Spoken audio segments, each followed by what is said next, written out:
There was a time where, especially in my early 20s, even in my teens, I didn't understand that I had a purpose over my life. I just thought that I was meant to get married, have 10 babies, and I know that's a lot, but you get the point, and live behind a picket fence, stay home, and that was it. I never imagined like doing all the things I've done today, like starting a business and trying new things and all that stuff, especially being single. I never imagined that life for me.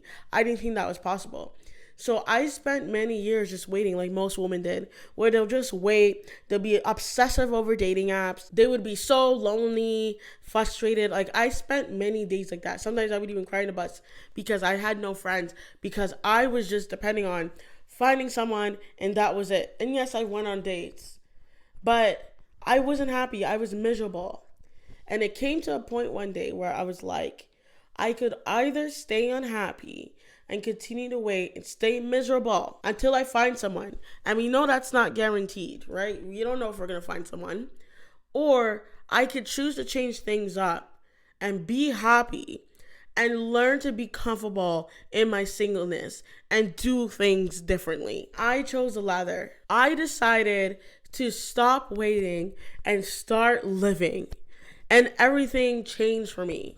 Once I understood that is when I started making more girlfriends, and I started trying new things, doing that salsa, bachata, doing pottery making, going to perfume workshops, going to events, networking events, and I started putting myself out there. And once I started this, it's like I almost felt complete. I felt like that void was filled, and the only way I was gonna go and date is if that person added to my life, because now I understand what it is to live your best life. I understand what it is to not depend on something and not evolve my world around a man and to center them. That's what my journey was in a nutshell. Is I decided to stop waiting and start living because it just wasn't worth it. There's so much more in life to do than just wait for a man.